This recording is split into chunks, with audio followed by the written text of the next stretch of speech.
Good afternoon out there. My name is Mr. Salaudin and you're on to Community Today on CEO Africa.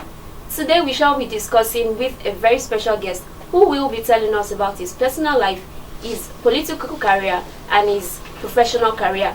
And today we have the Honorable Commissioner for Local Government and Chieftaincy Matters, Honorable Bimbo Kolade. Good afternoon and welcome to the program, sir. Good afternoon. Good to be with you this afternoon. Involved with the installation or the coronation of the present of Africa.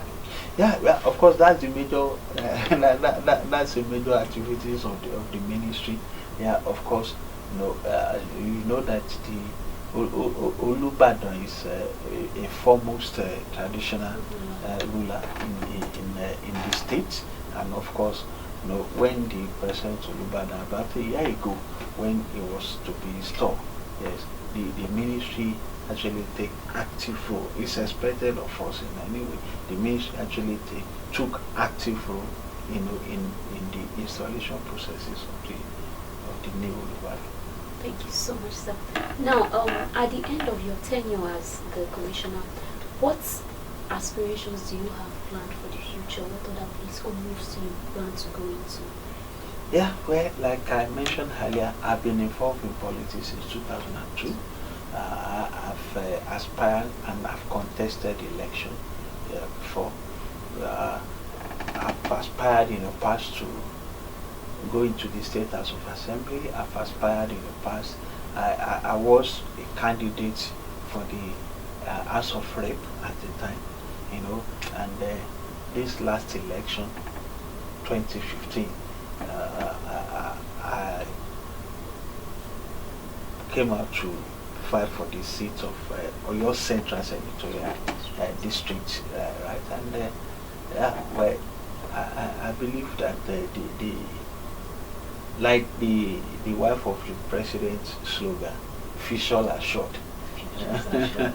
Along this line, trusting God, yes. Special grace of God, sir.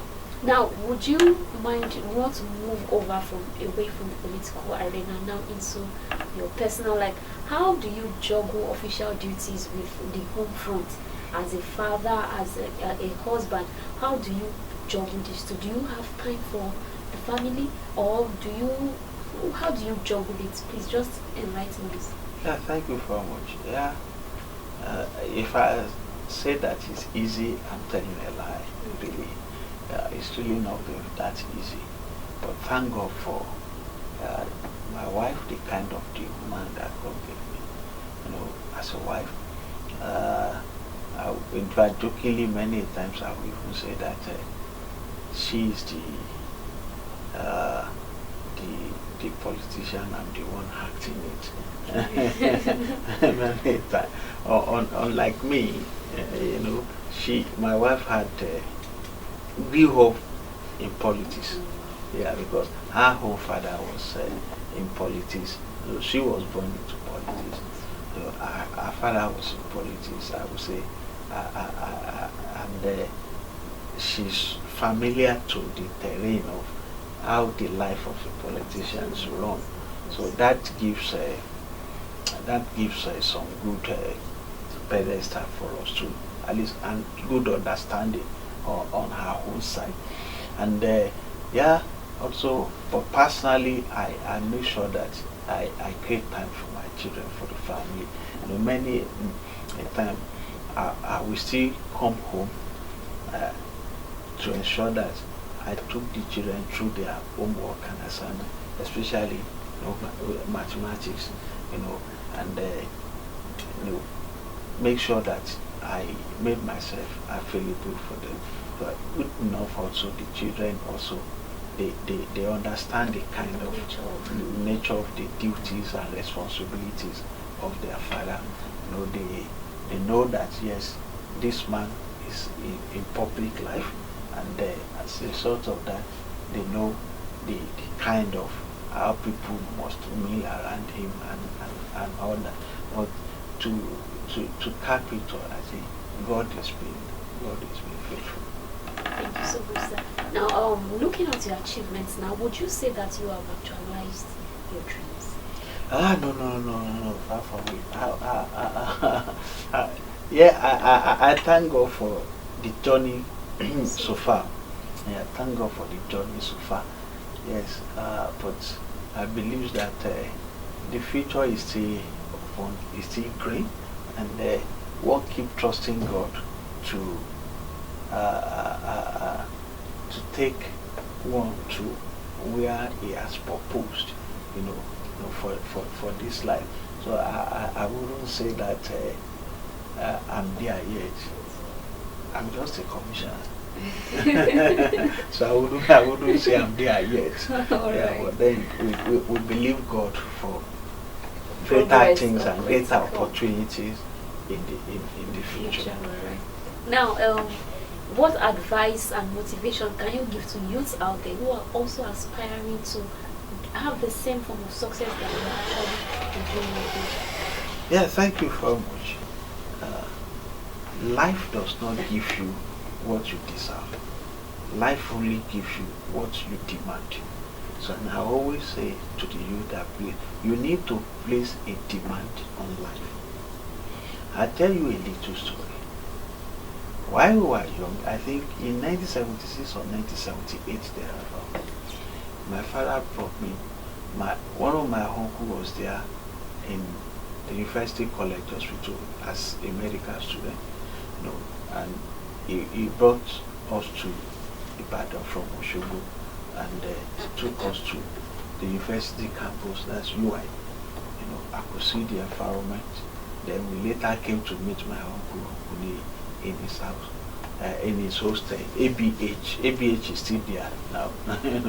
The wooden part of ABH has been there since the 70s. So, because Uncle was staying in the wooden part of ABH that time. And we go there.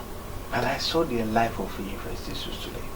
And I said to myself, as young as I was then, that if it will take me also to read, and my eyes, one of my eyes will go, it will only be one eye that will be there, that I must go to the university.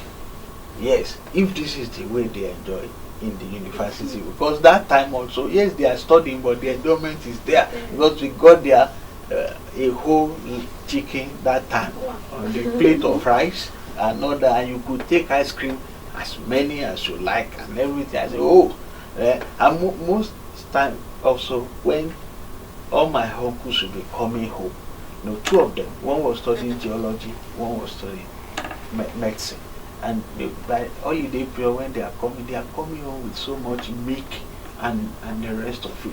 Actually, I said, it's not you that is taking me to school now, it's from school that you are bringing me to the house at that time. And since then I placed that demand on myself that, see, education is a must for me. Going to the university is a must, for me. And I was actually ready, prepared to pay, to pay the price, whatever it will take me to be there. And thank God. I used to say that if there's anything that makes me to participate actively in student unionism, it's because of that my experience. Because I now got to the university, and that was the year Buhari came and said, no more cafeteria system in the university. What story? No more cafeteria system, until 84. There, when I was, fine, I'm getting there. You can see with 50 naira ticket that time, if I remember very correctly, you can still buy your meal. It's still there. And the moment we are entering University of Ife that time, they stopped cafeteria system. I said, no, this cannot be. So when they called out students for riot, honestly, as if it was the food that took me to the university, you can be sure that I was right there in the front that no, we no go agree, we no go agree. Why should this happen? I know that. But then today we thank God. So for my brothers and sisters, young fellows that are there, know that you just have to place a demand on life. And you see, there's this adage that I think it was Big Gates that says that for your being born, there can be a mistake, but for whatever you becomes in life, there's no mistake about it. It's about what you choose to be in life. Thank God for the story of Dangote today. From just a mere 500 naira cola nut seller, he has made something out of life today. You know, so it's not just about saying my parents are this, nobody is there to help me, nobody is there to do. I see, you know, the stories of the generations of our own parents is that they will first go to the farm, come back home to go to school. Mind you, there was no electricity that time, right? And they will still come back home, read with their lantern and all that. They became something in life. You know, so this generation, we have everything at our disposal and all that. You know, the internet is not just for anything for us to abuse or to use anyhow. You know, it's for us. It gives us access to better ourselves. You know, I remember, you know, when we entered Ife, we were taken through library 001. You know, we were taught how to use the library, how to search for books in the library, but on my phone today, anything that I'm looking for, any information I'm looking for, any books that I want, I can read, I can download. So who is better? These days, this person there is. So why don't we make use of that to better our lives rather than misusing it for, you know, for something else? So I believe our youths of this generation, please place a demand on yourself that you want to turn out to be better, and with God on your side, you see, you will be. Thank you so much, sir. Well, you've heard him out there. Life doesn't give you what you deserve, it gives you what you demand. So you don't have to sit back and complain about what life has dealt you. You have to take up the challenge and work upon yourself to achieve what you want to be. Honorable Bimbo Kolade here has done that to himself. He has demanded for whatever it is in this life, and he's getting it. He's getting there so far. So I would advise you out there to place a demand on yourself. Challenge yourself today, and you will be what you want to be. Thank you very much for enjoying the program. Thank you so much, sir. Thank you very much, Ms. Sura. It's good to be on CEO Africa. Thank you so much, sir. It's a pleasure having you here.